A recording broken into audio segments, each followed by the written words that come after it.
Oke, para mahasiswa baru Departemen Teknik Kimia Fakultas Teknik UGM angkatan 2020. Ini adalah semester pertama dan mungkin hari-hari pertama kuliah Anda. Saya mengucapkan selamat datang di Departemen Teknik Kimia. Mudah-mudahan saudara happy tinggal di sini dan bisa belajar dengan sukses.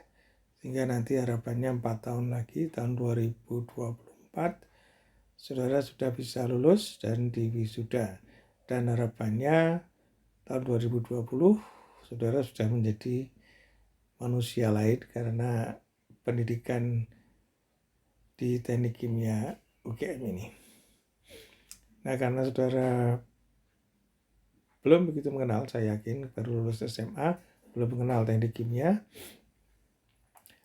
Pada kuliah pertama ini saya akan coba memberikan pengantar mengenai teknik kimia. Namun sebelum itu saya akan memperkenalkan diri dulu.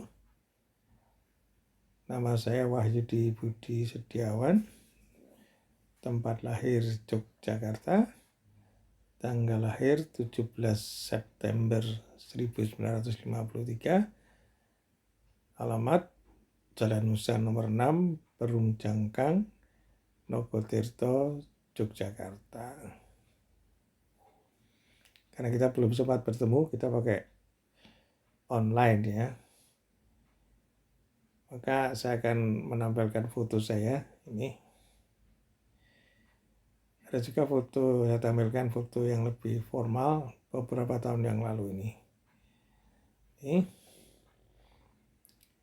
Kemudian saya akan mengenalkan dikit background saya, pendidikan dulu. Saya SD menempuh di Yogyakarta, SD Netral Yogyakarta, lulus tahun 1965. SMP Negeri 3 Yogyakarta, lulus 1968. SMA Negeri 4 Yogyakarta, lulus 1971. S1 Teknik Kimia UGM, lulus 1979. S2 Teknik Kimia juga, Teknik Universitas Gadjah Mada, lulus 1983. S3 Chemical Engineering, ini bahasa Inggris dari Teknik Kimia nih, di Louisiana State University, kotanya adalah Baton Rouge, negara bagian Louisiana, negaranya adalah Amerika Serikat atau USA. Lulus pada 1988. Mungkin saudara bertanya, saya menempuh kuliah di S1, S2 di UGM, terus melanjutkan S3 di Amerika. Kira-kira bekalnya cukup nggak nih dari UGM ini? Nah, menurut pengalaman saya, bekal saya dari UGM sini cukup, ya sangat cukup untuk meneruskan kuliah di Amerika Serikat. Jadi saya ingin meyakinkan saudara bahwa bekal yang saudara peroleh di sini nanti kira-kira tidak akan kalah dengan bekal yang saudara peroleh dari universitas-universitas yang terkenal di dunia ya. Jadi kita sudah standar internasional sejak dulu dan kita secara formal juga terakreditasi secara internasional IKMI. Berikutnya pekerjaan. Ya, saya tulis yang pokok-pokok saja. Tahun 80 setelah lulus saya jadi dosen tidak tetap di Departemen Teknik Kimia UGM. Kemudian 1981 menjadi calon dosen tetap Departemen Teknik Kimia UGM. Ini masa percobaan kira-kira, percobaan setahun tadi coba ya oke, dipandang oke, terus 1982 saya diangkat sebagai dosen tetap Departemen Teknik Kimia UGM. Kemudian tahun 2003 saya diangkat menjadi guru besar di Departemen Teknik Kimia UGM. Saya juga akan menyebutkan dosen-dosen lain yang mengajar fisika semester ini, karena fisika ini diajar dengan sistem team teaching, ya, pembelajaran secara tim. Nah, dosen yang lain adalah Insinyur Supri Hastuti Sri Rahayu MSc, kemudian Muslihin Hidayat ST MT PhD. Nah, biar beliau nanti akan ketemu dengan saudara dan memperkenalkan sendiri lebih detail, tapi saya cuma menyebutkan bahwa fisika ini dosennya ada 3. Demikian perkenalan singkat. Kemudian kita masuk ke pengantar teknik kimia. Karena ini mungkin tidak bisa satu film ya, karena saya khawatir terlalu panjang nanti sukar di download dan sebagainya. Maka ini saya pecah menjadi mungkin beberapa video, nanti mungkin 2 atau 3 ya. Jadi ini saya berikan karena saya yakin saudara baru pertama kali ini masuk kenal teknik kimia. Mungkin ada family yang lulus teknik kimia, tapi mungkin juga tidak kenal, baru kenal sedikit-sedikit dari baca sana, baca sini. Atau mungkin tidak kenal sama sekali, tapi berjodoh dengan teknik kimia. Seperti saya dulu masuk teknik kimia UGM juga tanpa pengetahuan yang cukup tentang apa itu teknik kimia ya. Nah, ternyata saya juga senang sampai sekarang tetap bekerja sebagai dosen di teknik kimia UGM. Nah, sebelumnya saya akan sampaikan, saudara akan menempuh pendidikan di teknik kimia UGM. Saya ingatkan bahwa pendidikan bukan hanya transfer of knowledge atau skill, matematik, fisika, dan seterusnya, namun pengembangan manusia seutuhnya atau personal development. Tujuannya adalah mengembangkan manusia selama pendidikan dan memberi bekal pengembangan diri setelah lulus. Pengembangan mencakup apa saja? Nilai-nilai, values, apa yang saudara junjung tinggi. Sikap mental, attitude, sikap. Lalu etika, setiap profesi itu ada etikanya, termasuk teknik kimia. Lalu saudara perlu dikembangkan dalam hal knowledge and skills. Jadi ini yang pelajaran-pelajaran nanti dan lain-lain. Nah, knowledge and skill itu bisa dikembangkan secara formal, terstruktur lewat kurikulum, silabus, materi kuliah, dan lain-lain. Sedangkan nilai-nilai dan sikap mental itu sulit kalau diberikan dengan terstruktur, biasanya berkembang dengan interaksi non formal dan tidak terstruktur. Jadi yang penting adalah atmosfer sekolah yang mendukung. Nah, kita usahakan Departemen Teknik Kimia itu bisa memberikan atmosfer yang kondusif untuk pengembangan nilai-nilai dan sikap mental Anda. Jadi short term goal, tujuan jangka pendek pendidikan adalah pengembangan penalaran dan transfer of knowledge. Sedangkan long term goal-nya pengembangan perasaan, attitude, behavior, values, dan lain-lain. Yang dua-duanya itu tadi kalau dikatakan yang satu berhubungan dengan lebih formal atau materi-materi pembelajaran formal. Kalau yang kedua adalah dengan atmosfer sekolah. Jadi perlu diciptakan aktivitas dan atmosfer sekolah yang kondusif untuk pengembangan perasaan, attitude, behavior, dan value. Nah, mungkin sejumlah perilaku positif saja, altruism, accountability, excellence, itu kecintaan pada kesempurnaan, mencintai kesempurnaan. dan seterusnya. Tidak usah saya detailkan, nanti baca sendiri aja di PowerPoint-nya. Respect of others, personal commitment, dan lain-lain masih banyak. Ada juga yang perlu dilakukan yang harus dijauhi. Abuse of power, penyalahgunaan wewenang, diskriminasi, dan seterusnya. Kemudian sebelum mulai kuliah, bahkan juga ini pedoman. Ini saya bacakan pedoman bagaimana supaya bisa sukses belajar di teknik kimia, bahkan juga bisa sukses nanti bekerja. Ini pedoman yang sangat umum. Bagaimana kita bisa sukses dalam mengerjakan apa saja. Yang pertama, kita harus punya ketertarikan pada hal-hal yang sedang kita kerjakan. Ketertarikan bisa ditingkatkan jadi cinta, atau kalau bisa ditingkatkan lagi menjadi obsesi. Nah, kalau sudah tertarik, cinta, dan terobsesi dengan teknik kimia, ilmu-ilmu teknik kimia, maka saudara akan punya motivasi untuk belajar teknik kimia atau nanti bekerja di mana saja. Nah, dengan ketertarikan, cinta, dan obsesi, saudara bisa bekerja keras dengan senang hati. Beda, kerja keras karena gajinya tinggi, kerja keras karena takut pada bosnya, itu kalah baik atau kurang baik bisa dibandingkan dengan kurang efektif jika dibandingkan dengan kerja keras dengan senang hati. Kenapa? Karena kalau dengan senang hati itu secara sadar dan tak sadarnya bekerja.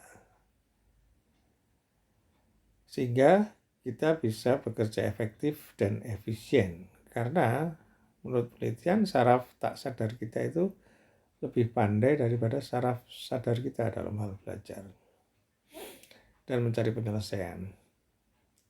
Nah, dengan efektif dan efisien tadi, kita menjadi punya kompetensi yang diharapkan, dan yang penting lagi apa?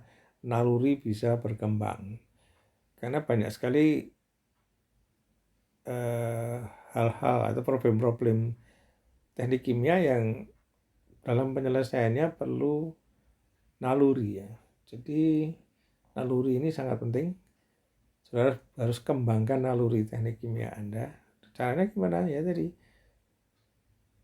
bekerja keras dengan senang hati, latihan terus-menerus dengan dunia teknik kimia. Dengan senang hati itu sangat penting. Kemudian juga perkembangan terakhir, perubahan masyarakat sangat cepat, sangat sulit meramalkan keadaan masa depan. Manusia harus selalu menyesuaikan dengan meningkatkan kompetensinya sesuai kebutuhan masyarakat, sehingga kemampuan belajar mandiri sangat esensial. Jadi harus dilatih sejak mahasiswa. Jadi pembelajaran kita yang dulunya centered on teaching, sekarang mestinya sudah harus bergeser centered on students learning. Yang penting itu saudara dia diajak belajar, diarahkan agar bisa belajar mandiri. Yang penting itu adalah belajar Anda itu lebih penting daripada dosennya mengajar. Dan pengembangan penalaran merupakan bekal untuk updating materi-materi selama bekerja. Materi pembelajaran di samping untuk bekal lulusan diharapkan pula sebagai jembatan untuk pengembangan penalaran. Jadi sifat kontekstual dan konseptual bersinergi. Dan juga yang penting, sikap mental lifelong learning sangat esensial. Semangat untuk belajar seumur hidup. Sehingga saudara akan menjadi versatile graduate yang fleksibel, bisa bekerja di mana-mana dengan kondisi apa saja dan untuk keperluan apa bisa. Nah, ini strateginya gimana? Kita lihat kata-kata Einstein sekitar tahun 1900. Dia mengatakan bahwa imagination is much more important than knowledge. Jadi imajinasi itu jauh lebih penting daripada pengetahuan. Jadi dalam kuliah ini diharapkan saudara lebih banyak mengembangkan imajinasi Anda. Berfokus pada mengembangkan imajinasi Anda. Sambil tentunya melengkapi dengan pengetahuan-pengetahuan ya. Tapi pengetahuan itu nanti bisa sambil berjalan, sambil mengembangkan imajinasi dan berjalan bersama dengan pengembangan knowledge-nya. Tapi yang penting adalah saudara sadar bahwa dua-duanya itu harus saudara kuasai, dan yang pengembangan knowledge itu bisa saudara pelajari sendiri, mandiri, dan imajinasi itu, sedangkan imajinasi itu biasanya perlu kuliah dan sebagainya. Saya kira kata-kata Einstein ini sampai sekarang masih berlaku dan tetap berlaku lihatnya. Kemudian juga chemical engineer seringkali harus mengestimasi sesuatu yang pada hakikatnya tidak bisa dihitung. Jadi kalau sains itu kalau menghitung harus ada teorinya, ada data dan sebagainya yang sangat komplit, baru bisa menghasilkan sesuatu yang dapat diandalkan jawabannya. Padahal kalau engineering kita kadang-kadang tidak punya itu, tapi harus menyelesaikan problem. Jadi kadang-kadang kita harus menghitung sesuatu yang pada hakikatnya itu tidak bisa dihitung. Misalnya kebutuhan BBM, bahan bakar minyak tahun Indonesia tahun 2050, apa bisa dihitung itu secara pasti? Itu hanya perkiraan saja. Tapi kita harus punya perkiraan. Ya, pemerintah harus punya, Departemen Pertambangan dan Energi itu punya, untuk harus punya estimasi itu. Nah, itu perlu juga naluri. Jadi matematika, sains, art, naluri, eksplorasi, sumber informasi, dan lain-lain. Nah, naluri bisa dikembangkan dengan tadi pengalaman, latihan dengan penuh kecintaan. Dan juga perlu saudara sadari bahwa chemical engineering, teknik kimia adalah knowledge by discursion and knowledge by acquaintance jadi satu. Jadi dengan belajar kuliah dan dengan mengalami sendiri. Jadi yang by discursion itu dengan kuliah, ceramah, dan sebagainya. Sedangkan knowledge by acquaintance adalah hanya knowledge dengan pengalaman. Jadi teknik kimia itu bersifat esoteris sebenarnya tulisannya. Hanya bisa dicapai oleh yang mengalaminya sendiri.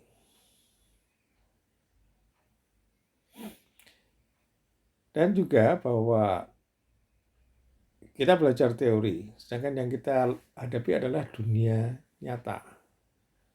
Sehingga kemampuan untuk menghidupkan ilmu-ilmu yang teknik kimia itu sangat penting. Ilmu-ilmu itu biasanya mati. Sedangkan yang dipelajari adalah masalah yang hidup. Jadi kemampuan menghidupkan ilmu-ilmu yang mati itu sangat esensial untuk chemical engineers. Contoh, kemampuan imajinasi, estimasi, dan sebagainya sangat penting. Misalnya ini, estimasi harga tangki. Harga tangki bentuk silinder tegak, yaitu kalau bahasa Inggrisnya vertical cylindrical tank with elliptical disk head, ya tangki silinder tegak dengan tutup elips, biasa itu sudah saya lihat. Ya. Kapasitas 1000 galon pada tahun 2018 adalah $16.000. 1000 galon $16.000. Nah, sekarang kita mau memperkirakan kalau kita beli atau membuat yang kapasitasnya 10.000 galon pada tahun yang sama itu berapa? Ini kan 10 kali kapasitasnya. Berapa ya kira-kira harganya? Ini ya tidak bisa dihitung dengan tepat. Kalau tepat harus teliti sekali. Tapi kita harus menghitung dengan cepat ini. Nah, ini kemampuan chemical jadi harus bisa mengatasi problem-problem yang semacam ini. Gimana ya mikirnya? 1000 galon $16.000. Kalau 10.000 galon 2018. Jadi saya pura-pura tidak tahu, tapi sebenarnya ada di internet ada yang jual ini. Jadi kita cek estimasi kita dengan kenyataan itu cocok gak? Nah, kita mikirnya gimana? Ini saya tulis lagi dengan bentuk lain. Nah ini, kita membayangkan dulu mula-mula. Harga tangki itu kira-kira didominasi oleh harga bahannya, terutama untuk bahan logam-logam yang mahal. Kemudian harga bahan termasuk instalasinya mestinya tergantung pada luas. Misalnya tangki itu kan seperti lembaran ya. Jadi harga bahan termasuk instalasi ya, kita masang misalnya 1 meter persegi, plat sampai masang sampai ngelas dan sebagainya, itu harganya sekian. Jadi misalnya dolar per luasnya konstan. Misalnya K1 dolar per luas. Sehingga harga tangkinya itu adalah sama dengan luas kali suatu konstanta, harga persatuan luas ya. K1 kali A. K1-nya harga persatuan luas. Lalu volume benda itu kita tahu adalah tergantung pada ukuran linear pangkat 3 volume benda itu. Misalnya bola itu 4/3 pi R pangkat 3. Volume itu selalu panjang pangkat 3. Jadi V itu sama dengan K2 L pangkat 3. Untuk bahan yang bentuk atau untuk benda yang bentuknya mirip ya. Kalau bola sama bola, silinder ya silinder ya. K2 L pangkat 3. Sehingga bisa hitung apa? L sama dengan V per K2. V itu volume pangkat sepertiga. Nah, luas permukaan benda itu tergantung apa? Luas itu kan panjang kali panjang. Jadi luas silinder itu berbanding lurus dengan ukuran linear pangkat 2. Atau bisa ditulis K3 kali L2, L kuadrat. Sehingga A adalah sama dengan K3 L kuadrat. L-nya diganti tadi V per K2 pangkat sepertiga. Ketemunya K3 per K2 pangkat 2/3 V pangkat 2/3. Lalu harga tangki berbanding lurus dianggap jadi berbanding lurus dengan luasnya. Jadi harga tangkinya adalah K1, K3, K2, 2/3 pangkat 2/3. Karena konstantnya K1 itu harga tangki tadi K1 kali luas. Luasnya adalah tadi K3 per K2 2/3 V pangkat 2/3. Jadi gabungan dari harga dan A tadi dengan manipulasi matematik sederhana akan ketemu bahwa harga tangki itu sama dengan konstanta, kita sebut K4 kali volume pangkat 2/3. 2/3 itu kira-kira 0,67. Jadi kita tulis K4 kali V pangkat 0,7. Nah sekarang kita tulis harga tangki 2 juga sama dengan K4, V2 pangkat 0,7. Harga tangki 1, K4 kali V1 pangkat 0,67. Kita bagi, misalnya, maka harga 2 per harga 1 sama dengan V2 per V1 pangkat 0,67. Harga 2 sama dengan harga 1 kali V2 per V1 pangkat 0,67.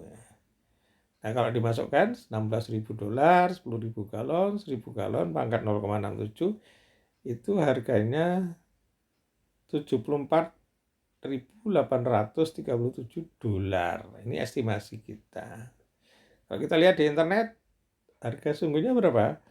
76.900. Kita punya error berapa?